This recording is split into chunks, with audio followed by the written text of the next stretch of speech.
Jai Radha Madhava Punjabi Hare Jai Radha Madhava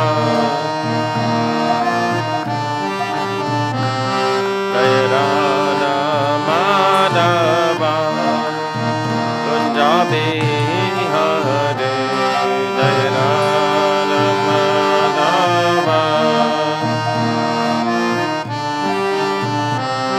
Jai Radha Vallabha Radha Vallabha Radhe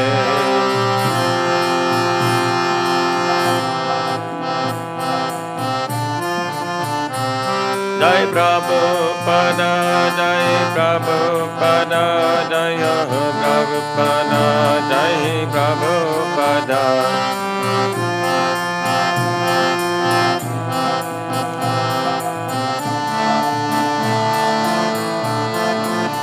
Haribo, Haribo, Haribo, Lord Haribo.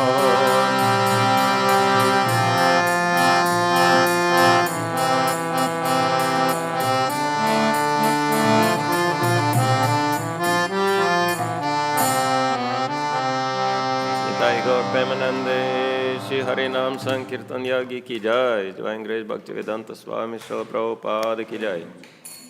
Grantaraj Srimad Bhagavatam ki jai, Samaveta Bhakta Vrinda ki jai. All glories to the assembled devotees. All glories to Shri Guru and Shri Gauranga.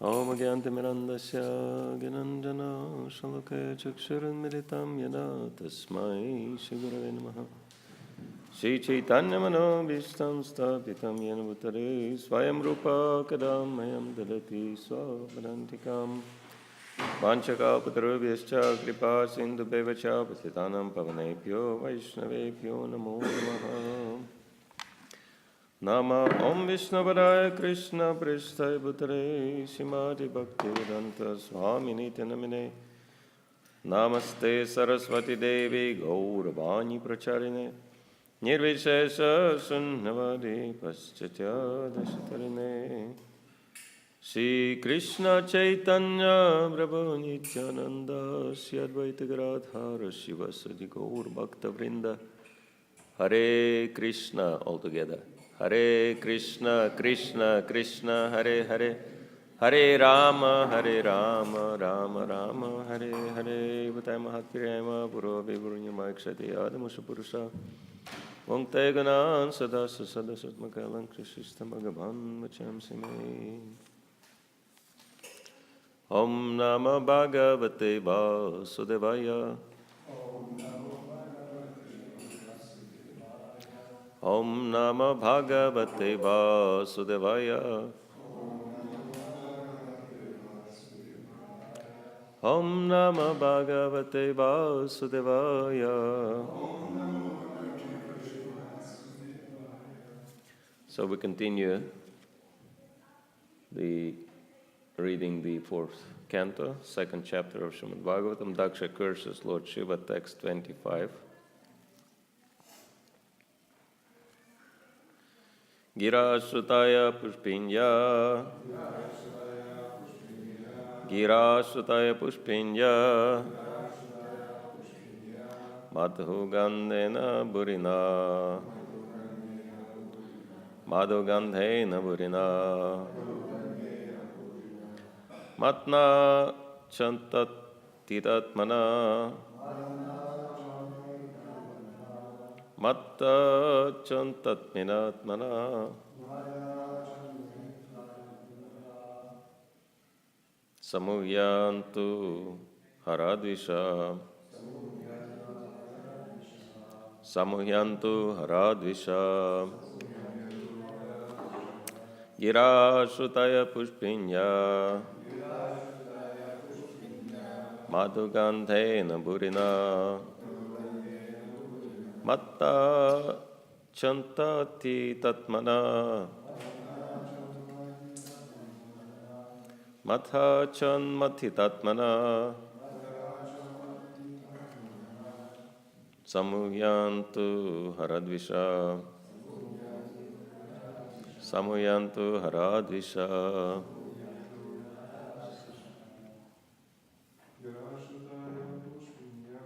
Girashutaya pushpinya.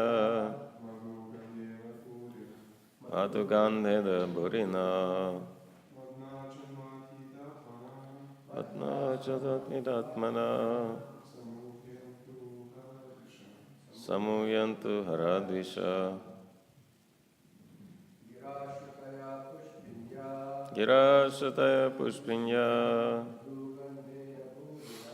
Madhugandheda burina. Atman chanmatitatmana.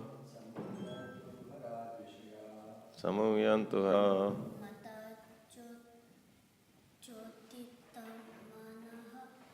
Matachan tatminatmana. Samuyantu haradvisha. Synonyms: Gira, words. Shutayaha, of the Vedas. Pushpinya, flowery.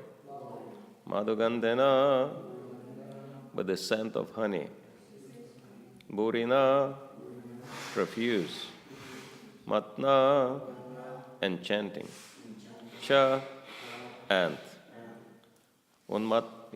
Unmattitatmana, whose minds have become dull.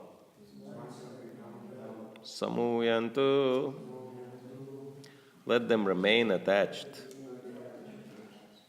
Haradvisha, envious of Lord Shiva. Translation: may those who are envious of Lord Shiva, being attracted by the flowery language of the enchanting Vedic promises, and who have thus become dull, always remain attached to fruitive activities. Purport: the Vedic promises of elevation to higher planets for a better standard of materialistic life are compared to flowery language because in a flower there is certainly an aroma, but that aroma does not last for a very long time. In a flower there is honey, but that honey is not eternal. Srila Prabhupada ki jai. So, this is another curse by Nandishwar. And this is very interesting. Is this microphone working, or this is just for decoration purposes? So this is a very interesting curse.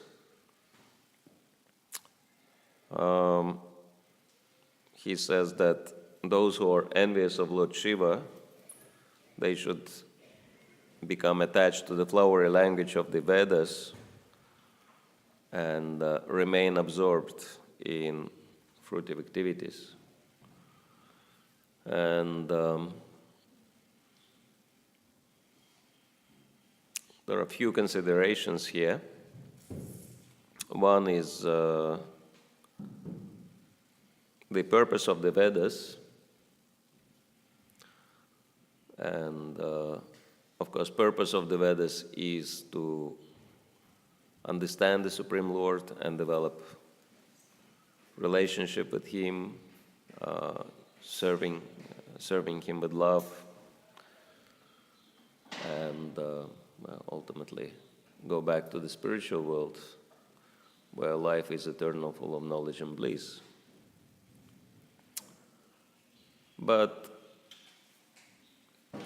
living entities come to the material world because of their desire to enjoy. And so, actually, it's very interesting how by following Vedic recommendations, one can completely satisfy all the desires one has and become detached also.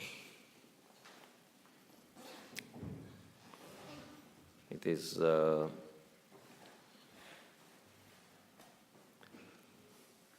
are a few statements.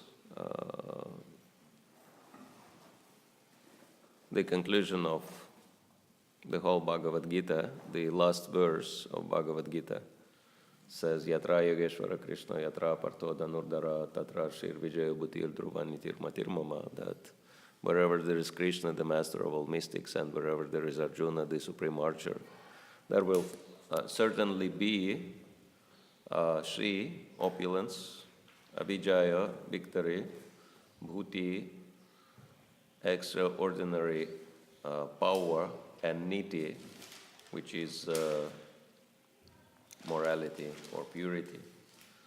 So all the benefits, they follow Krishna consciousness, because Krishna is the master of all opulences, right? Aishwaryasya samagrasya viryasya shashashiya jnana vairagya. So all these opulences are inseparable from the Supreme Lord. Aishwarya, wealth,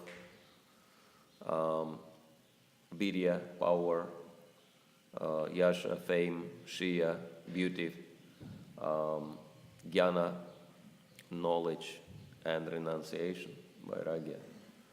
And it is very interesting why these opulences are mentioned in this particular order.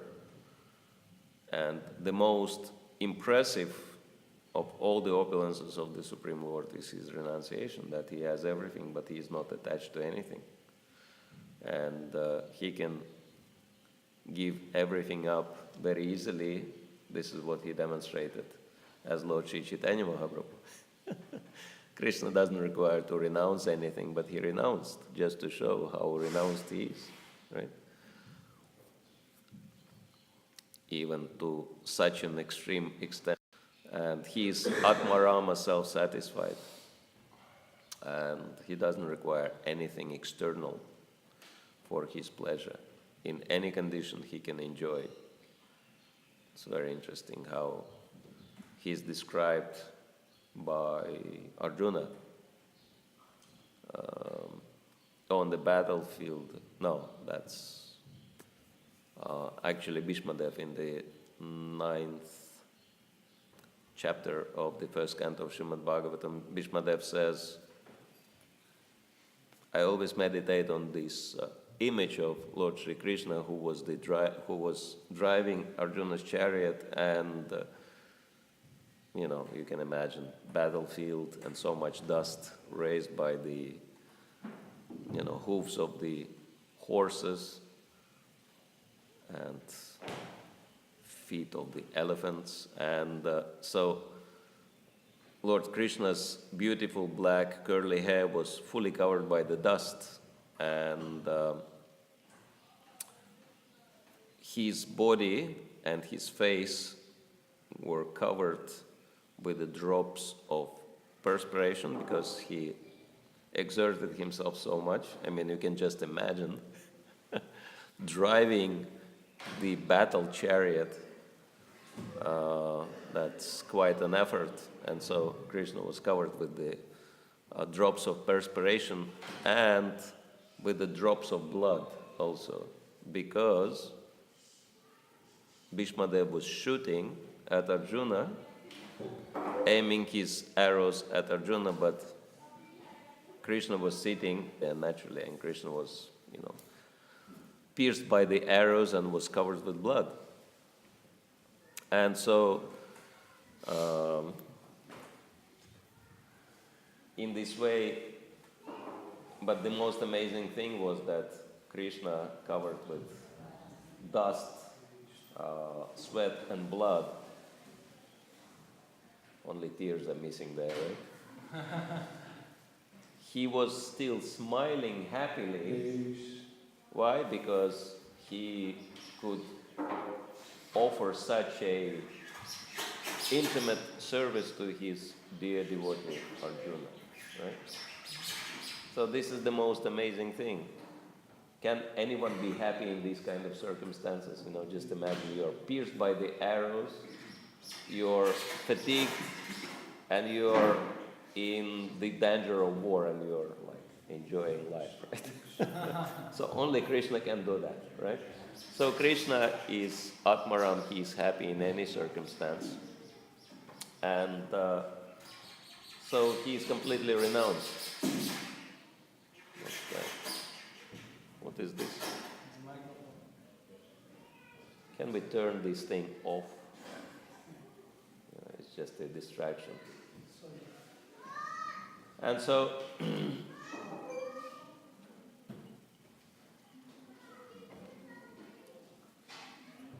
Krishna has all the opulences, and this is the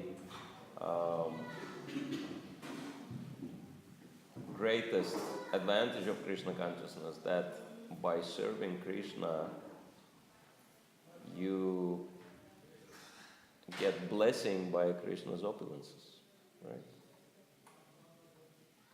Everyone's looking for these things. Everyone's looking for money, right? One man says, if you're looking for, women, don't waste your time. Look for money. If you find money, women will find yourself automatically. Will find you automatically, right?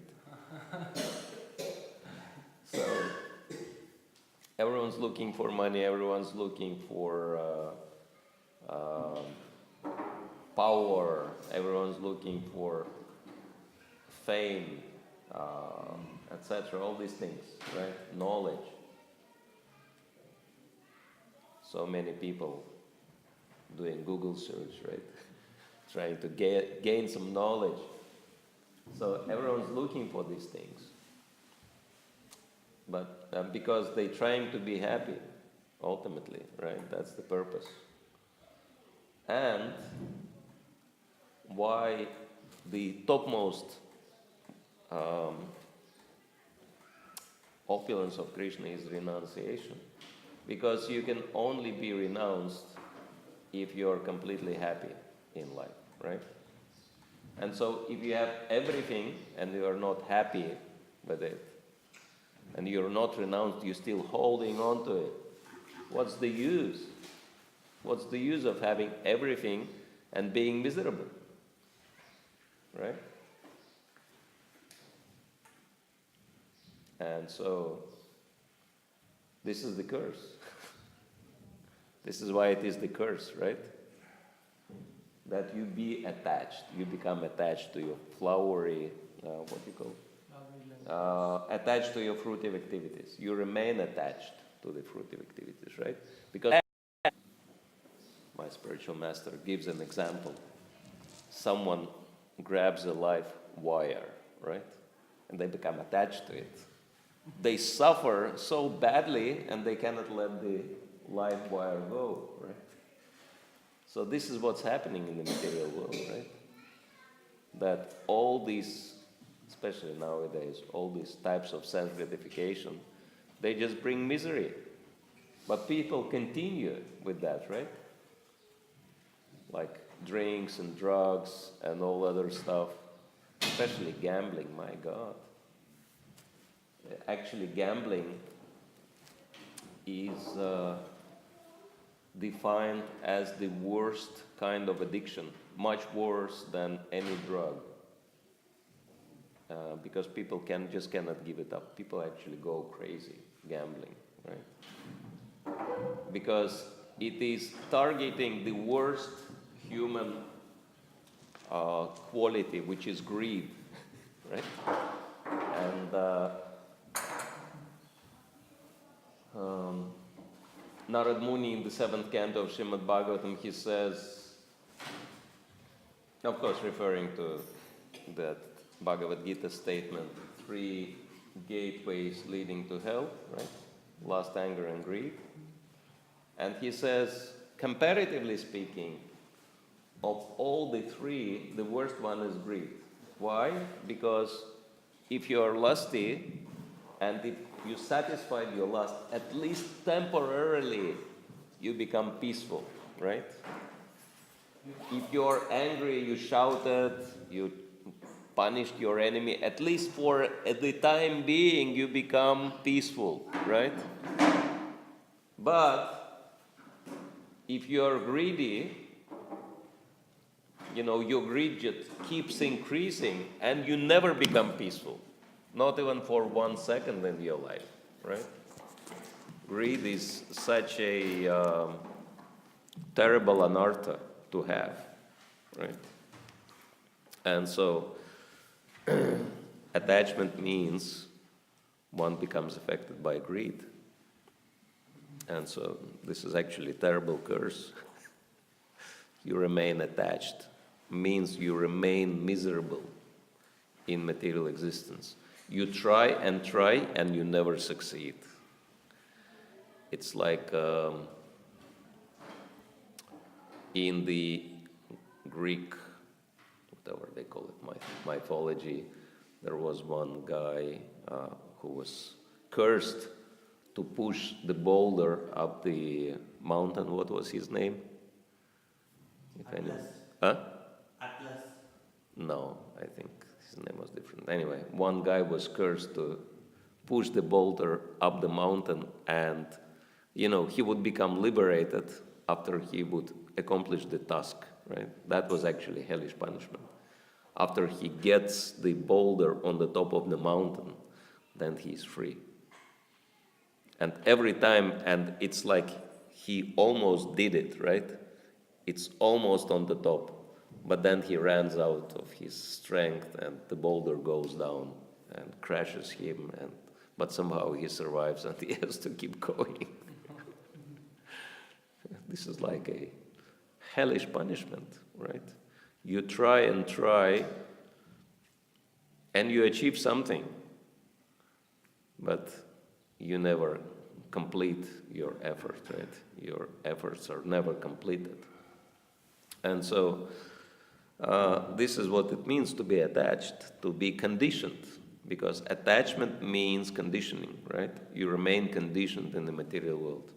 And it's like you have everything for being happy and you're still miserable. Can you imagine that? It's much worse than having nothing and at least hoping that after you achieve something, you'll become happy, right? But when you have everything and you cannot be happy with it, you cannot enjoy, that's like the worst of all miseries, right? It's like there was one king, and of course kings are very wealthy and powerful, but this king had a big problem. The problem was that he couldn't digest anything. His digestion was not working. And the only thing he could eat was, little porridge with no salt, no spices, nothing. It's like completely bland food. But of course, he spoiled his digestion because he was indulging in eating everything and anything. And he was still so much attached to the big feasts, and the cooks, royal cooks, were cooking like a big meal for him, like 300 course preparation, right? 300 course feast. And they would put it all in front of him at a big table, right?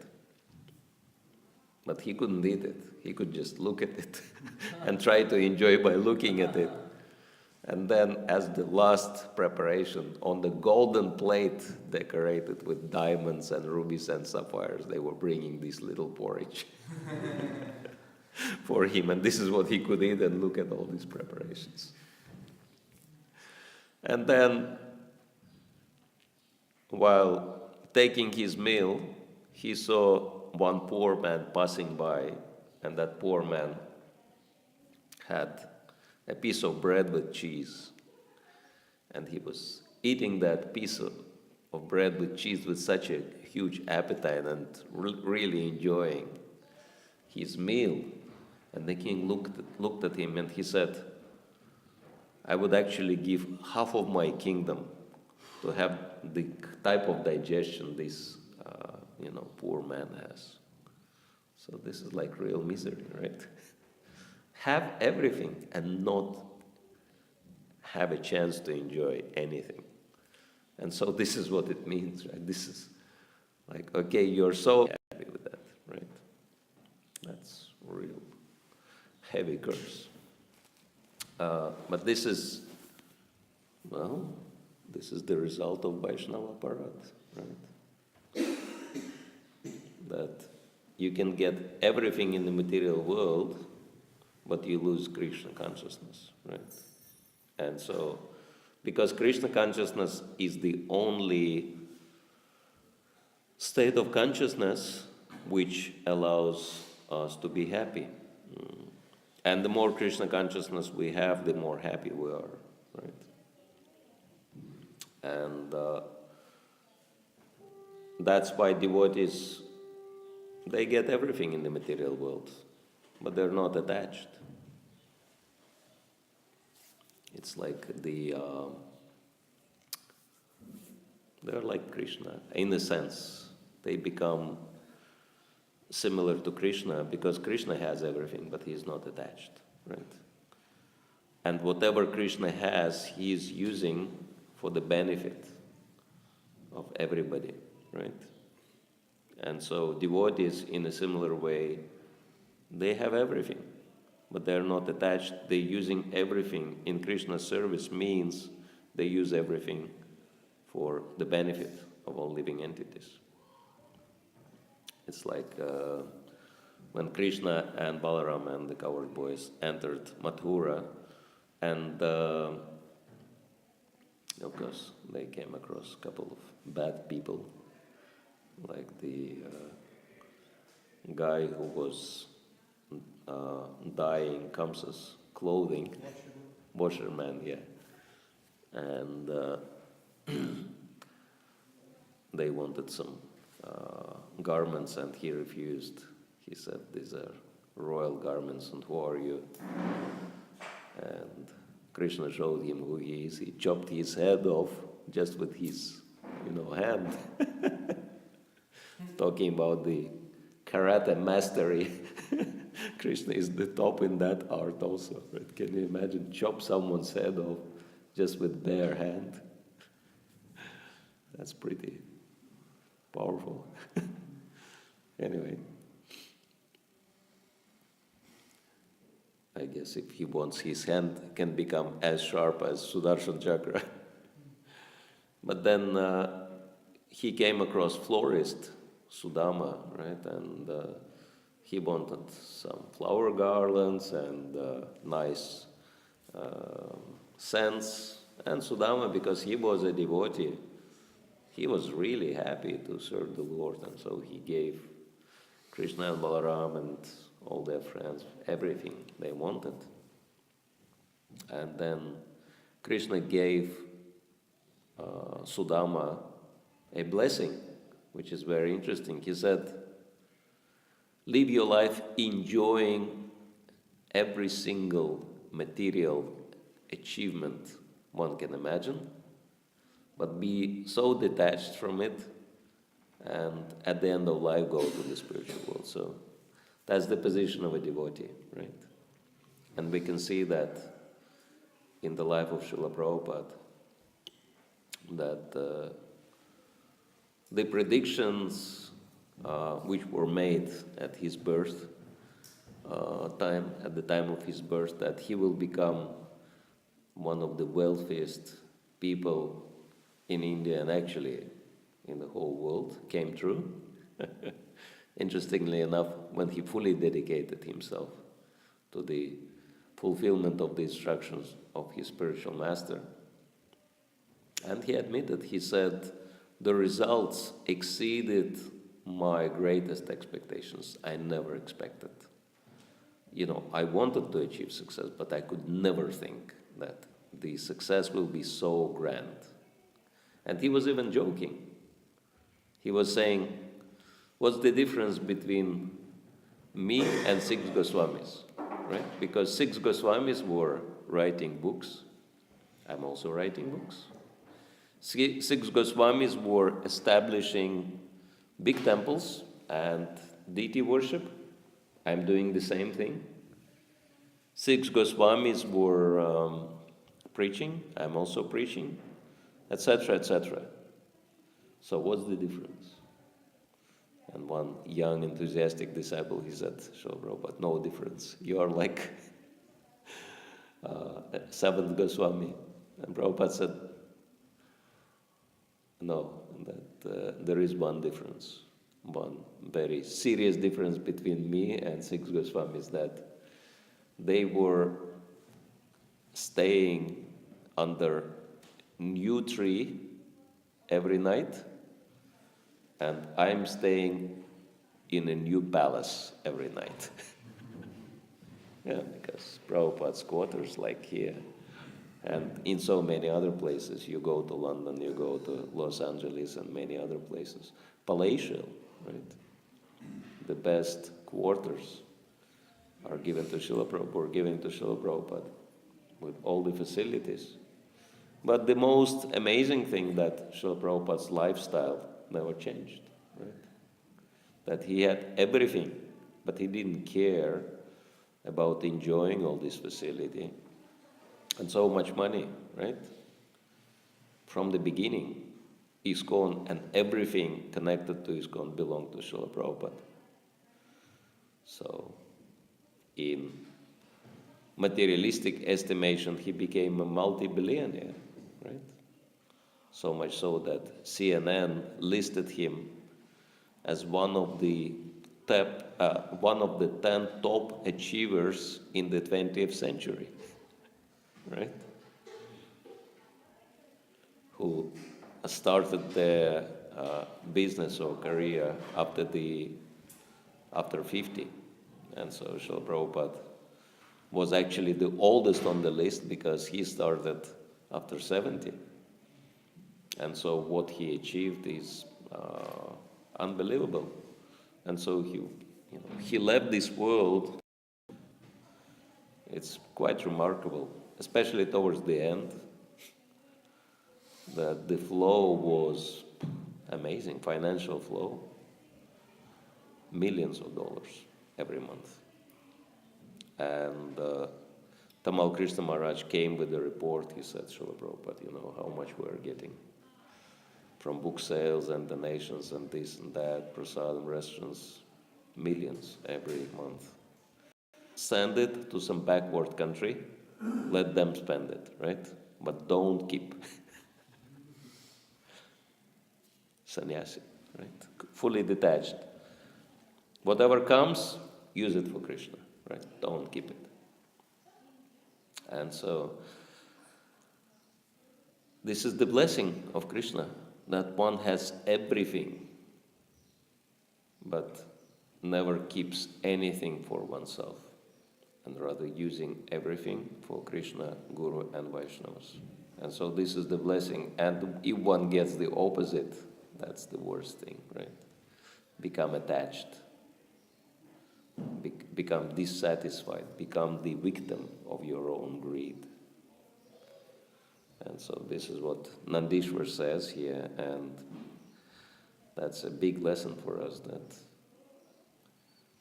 if we offend Vaishnava, especially great Vaishnava, we can become affected by that curse of Nandishwar, and no matter what we get, we'll never be happy, we'll never be satisfied, which is the worst thing, right? Hare Krishna. Anyone has any questions, comments? Yes, Krishna does. Vyasadeva was an incarnation of God when he wrote all the Mahabharata and all stuff. Then why was he sad? Why Vyasadeva was sad after writing all the Vedic literature and Mahabharata? Because he didn't glorify Krishna enough. He didn't make it specific that Krishna is the Supreme Lord and everyone has to serve him, because he tried to hide Krishna too much. Then he was not satisfied. Of course, it's also there that we should not expose Krishna too much, because then Krishna will become like a cheap thing, right? If you give Krishna to everyone for nothing, right, then people will start taking Krishna very cheaply.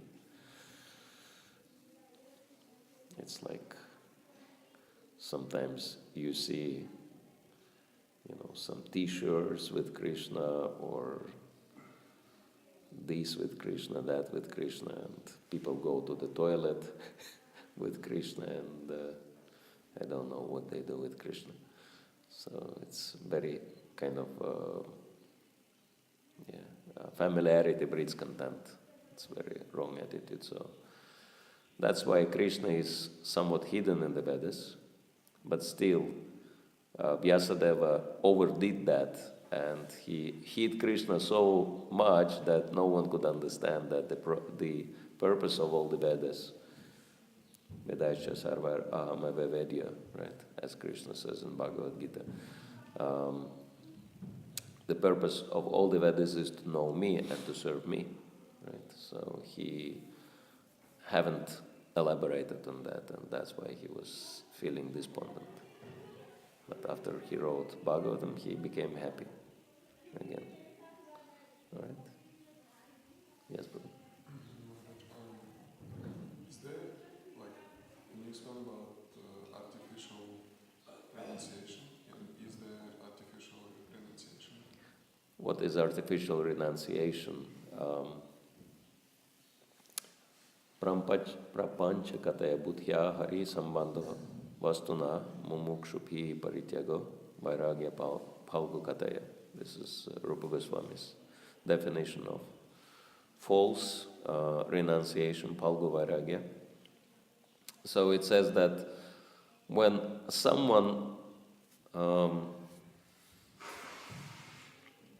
renounces material things, ignoring the fact that everything is connected to Krishna, Hari Sambandha Vastuna, right? So this kind of renunciation is called dry or false renunciation. And so it's like Prabhupada was joking.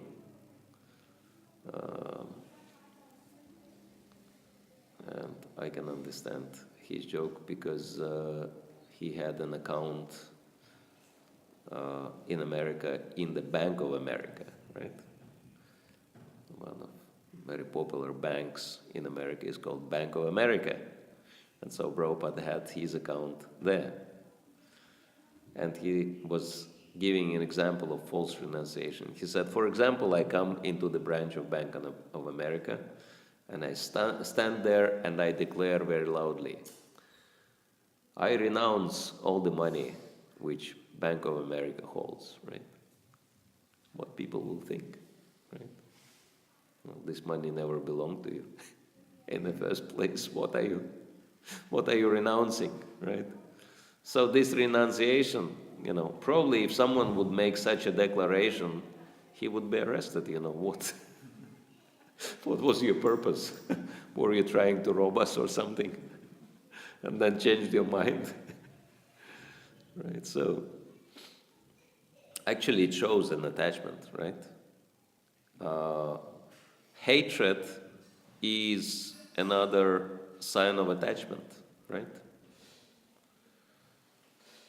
That sometimes it is there, that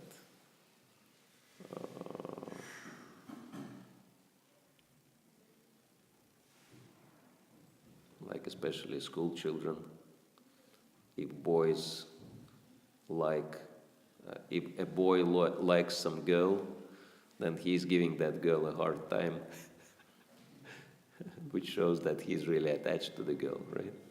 So hatred is another side of attachment, and so renunciation is a sign that one is really attached to that, right? And so dry renunciation means just giving it up, right?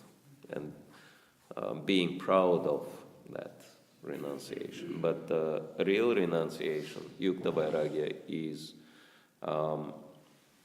giving it to Krishna, not just giving it up, but give to Krishna, right? Because giving up is easy, right? Especially if you had nothing. Like, okay, I never had any money, I never had any position, I never had any name or fame, and I renounce it all, right? What is there? You never had anything.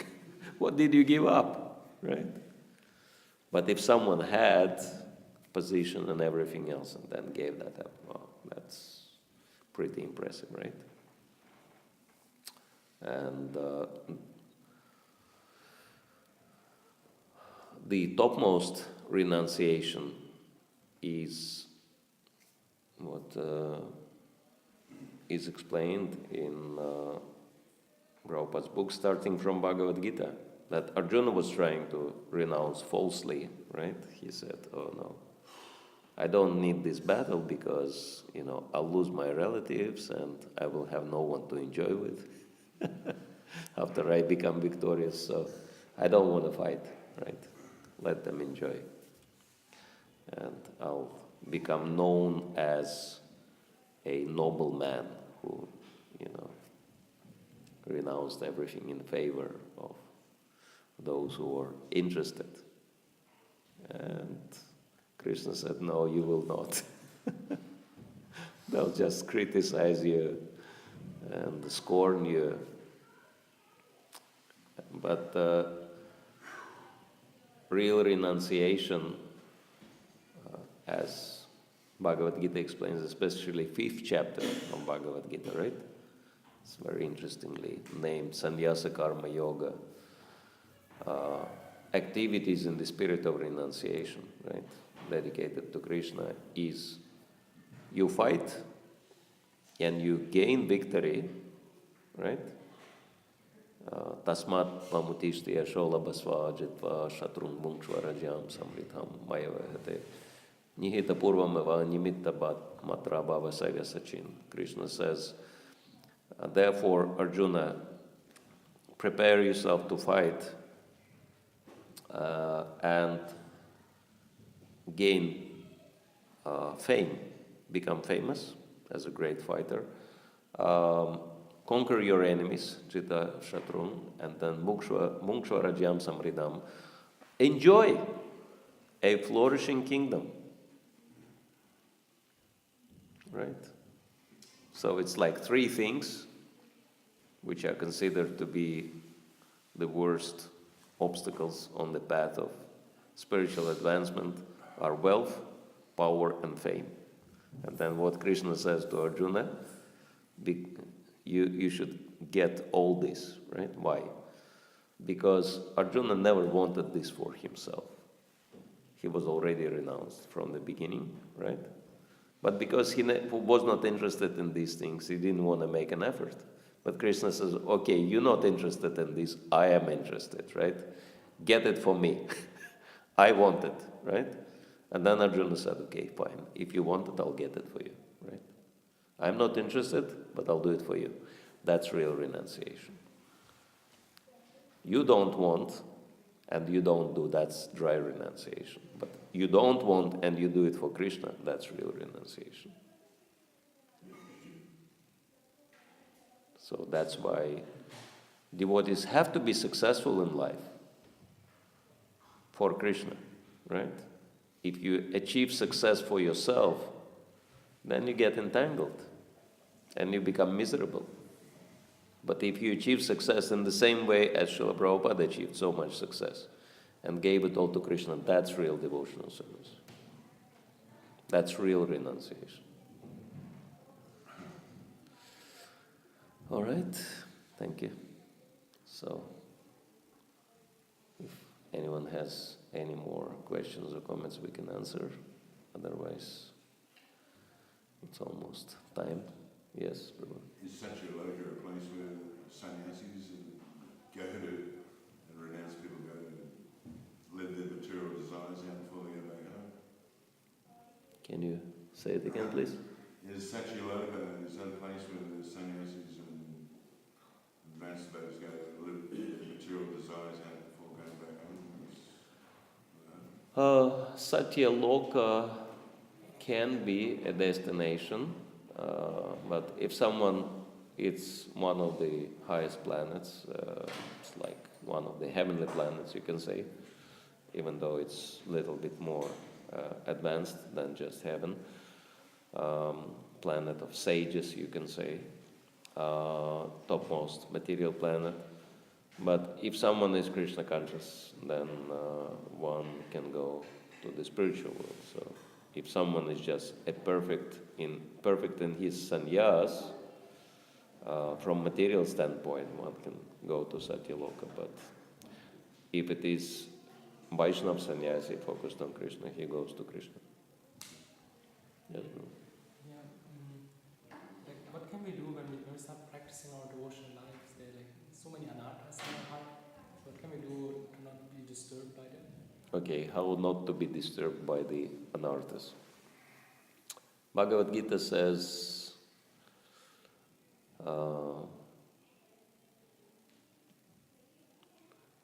what's that verse? I'm forgetting the basic verses. Param dristva nivartate.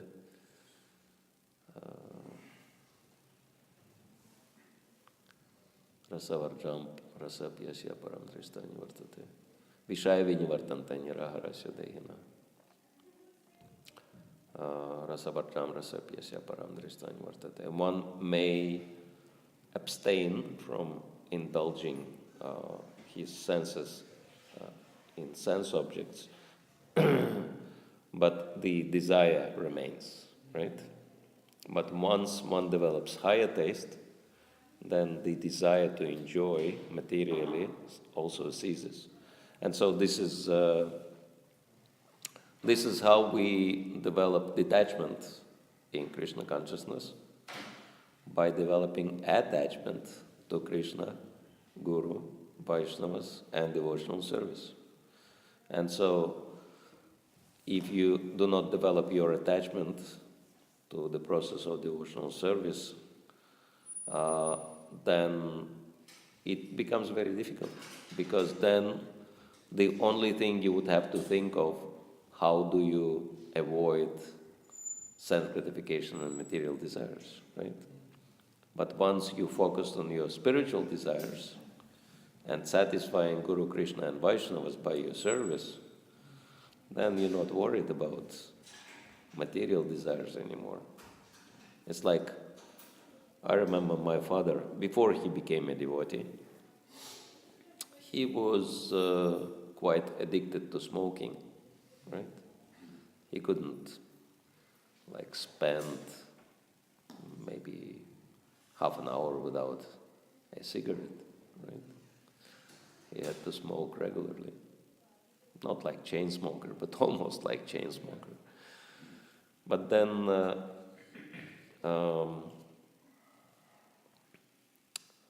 he was absorbed in figuring out one thing, how to fix a TV set. And he liked this kind of things, figure out something new. And then someone requested him to fix that thing. And he spent 2 or 3 days. And after that, he realized he never smoked one cigarette in that time, because he was fully absorbed in something else, right?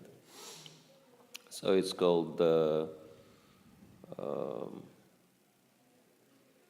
what they call it in scientific terms, sublimation, I think, right? Replacing lower with the higher, right? It's like if you are beggar on the street, you might eat from trash cans, right? And no matter how much people will preach to you, no, it's dangerous to eat from trash cans, it's not good, this food is not of a good quality.